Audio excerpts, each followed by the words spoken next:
This presentation has to do with the realignment student and teacher perceptions of school rules. This is a study on behavior management strategy for students with challenging behaviors. It used to be before 2008 that this type of program called S.T.A.R.S, Student Teacher Agreement Realignment Strategy, was focused back in 2002 for special ed kids. But nowadays, and based on this study, it's longitudinal over 36 weeks, I believe it was, on 10 students, basically on middle schools. They found out that this type of study can be implemented and integrated into normal classes as well. To what? To decrease behavioral issues that some students experience, whether they are doing disruptive behaviors, hidden touch, and doing things in class. They're trying to do task avoidance. Oh, I want to go to the bathroom. Oh, I want to sharpen my pencil. Oh, I want to do this. So many examples. And sometimes even inattentiveness, whether they are, maybe they're not there all together, or maybe they're having some other issues that come battering on a daily basis, or maybe they just feel bored with some teachers. And also with the task avoidance and inattentiveness, there's also hyperactivity and aggression nowadays. And a lot of teachers don't really want to punish the child, but what they do, they used to do referrals. But that's called reactive. Today though, they do proactive. And based on this strategy, the S.T.A.R.S program, Student Teacher Agreement Realignment Strategy, it's where teachers and students evaluate each other on a weekly basis, but it's mostly the teachers evaluating the students' progress, and not to send that many referrals, because when we just do referrals to get them punished, that's not a win, basically, for the students. If anything, that's negative. So all the noise has to be calmed down. So what we need to do for the teachers not to lose their energy, because all the energy is sapped out by many students, we implement this program. And furthermore, some of the students that are disrupted, think about it. You've had it in your class before, as you were growing up. It just impedes the other students from learning. So do we really want that if we want to make America great? No. So we need to cooperate and see what these children need. So we use various interventions through cognitive behavior analysis. And some of these behavior analysis will be spoken about by Maria Velez on the 5 rules or the norms that are mostly all around American schools today. Even some in Middlesex County. I know Old Bridge and East Brunswick implements this program. Franklin Township is trying to do it. And I don't know, in Perth Amboy already implemented it back in 2005. So now I'm going to hand this over to Maria Velez, and so we'll discuss her strategy. Actually, I'm discussing the method. Oh, the method, rather, sorry.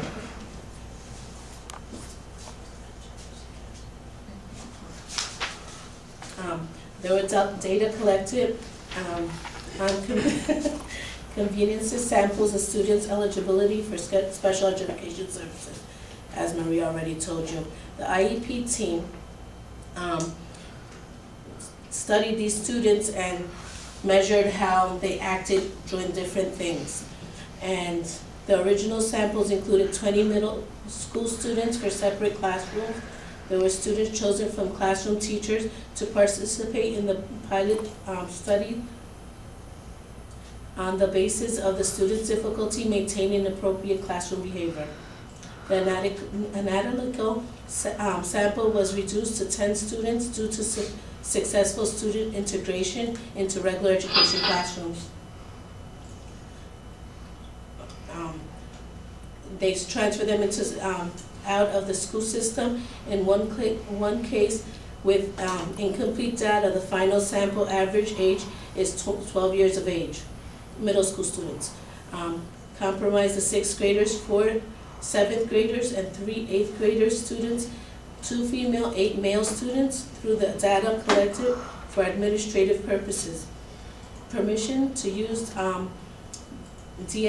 identified data was obtained from the school systems director for special education services and approved by the University of North Carolina at Chapel Hill. Intervention procedures. 1 was to do your work. The student's job is to learn. In order to learn, he must do the work assigned by his or her teacher. Keep body parts to themselves. Keep their hands to themselves. Students are expected to keep their body parts to themselves and physically and verbally respect others. personal space. Be considerate to others. Students are expected to respect others' rights, including the right to learn in a safe environment. And the fourth one is follow directions. The children are expected to follow directions from all school staff and be on time to assigned areas. Students are expected to be where they are scheduled to be at whatever time they're supposed to be. The analysis and the conclusion will be done by Rashon Cooper.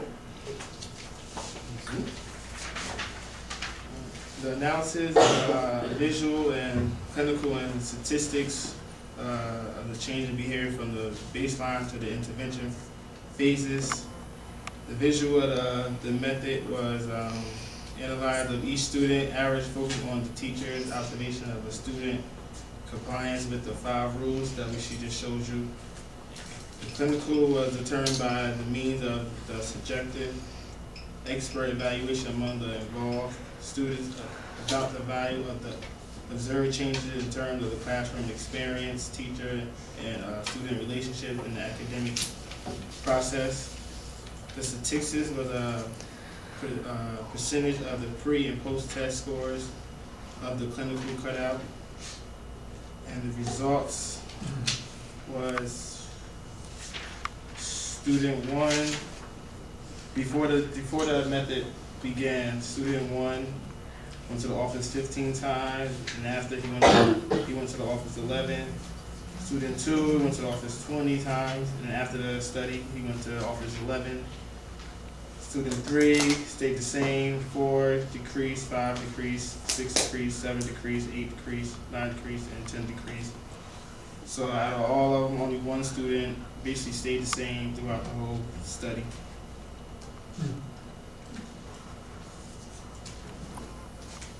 And this is the graph. It indicates the patterns and improvements.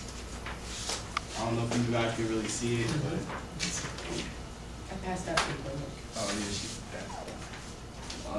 Before the proportion and the frequency test, the students had I don't know if you got the statistics, but like an alpha of 0.05. So student number 3 was the only one that was over the alpha, so he really didn't have that much improvement.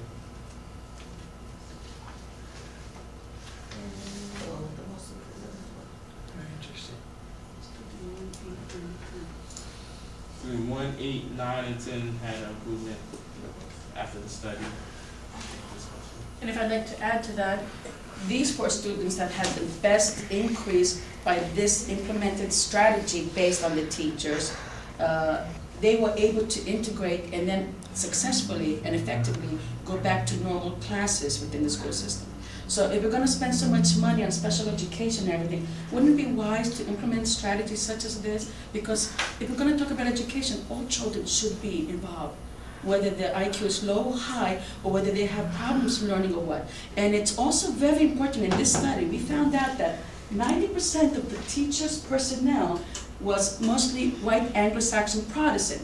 There weren't that many multicultural, diverse teachers. So perhaps the Board of Education in the future would be positive in hiring more multicultural, diverse teachers. Or if not, at least these teachers that want to go into education, they should plan a vacation, whether it's South America or Europe, or do some extra studies, some extra research. I know this teacher in South River, she went to Shanghai, and she also went to Singapore. She stayed there for almost a year, and she came back and she implemented the Singapore math system in South River.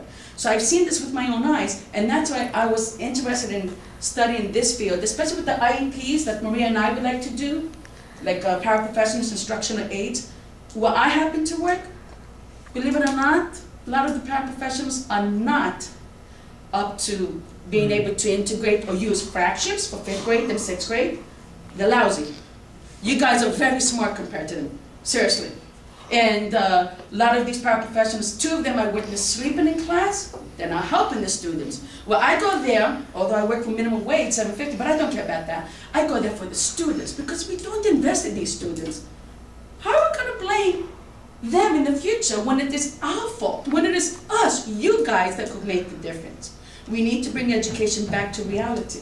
And by implementing these type of strategies and helping and focusing on that student, only then can we do something positive. Would you not agree, guys? Maria Fano for president. No, actually, Rashon Cook will love this because he's in criminology. He actually mentioned to me, by doing this, we wouldn't have so many delinquents and underage kids getting messed up in life. Because remember, 8 hours of the day, they're at schools. You guys make that difference. That's right. Thank you. Okay, so then Rashon for vice president, Maria Velez, Secretary of State. Very, And that's very, about very it. well done. I have a question. Did anyone else have a comment or a thought about this? How long was the study taking place for? Was it Uh, one school year curriculum, or was it? It was 10, it was, how many middle schools altogether? 4, I think. 20 students originally. Then it ended up with 10. But 4 out of those 10 students, within the 36 week, with these interventions, were able to go into normal classes. And that's the beauty of it. I have 2 questions. First of all, where was the study done? Because white Anglo-Saxon Protestants? Those were the teachers. Yeah, I know, but where was the study? These were in urban schools. The study, did it say what state? It's all right, this was? I'm just Was it curious. Illinois, I think? Think so? It was short for it. I think I remember reading that it was a culturally mixed student body. So Yeah. it was a random sample. Yes. Oh, yeah. And did the students? Because the University of Carolina, they did the study, Christina C.Webber and Aaron M.Thompson. Did the students know they were being studied? What I mean The by that is, students knew that they were going to take part into this. The parents already had written notice, and they So- did it willingly, because the parents actually, a lot of them, let's discuss a bit about the students. Most of them come from low economic background, social economic status. Most of them were ethnic and racially diverse from what the procedure, from what the test was saying, the study. And what it is, there's always this gap, this saying that it's always the people that seem to be minorities are from different countries, they don't understand English or they're not trying hard. But this is a system where a lot of people could be more diverse and more accepted. It's not fair to demand so much from children from those type of backgrounds to understand what the non-dominant group, or the dominant group, which is the Caucasians today, to understand them, like especially out in the Midwest. If you get some children, whether they're from Asia or South America, and they just came into this country, whether they're legal or illegal, you cannot demand so much for them to understand the American culture. Look, when I came from Canada, I had a hard time understanding the American culture also. We used to do courtesies to anyone that was important. We used to give more respect to our teachers and people that were authoritative in the world. But in America, we learned to be more, a little bit liberal, more open, and it was hard for me. And with phonics, that helped me. I didn't have ESL, because I used to speak French, Sicilian, and Greek at home.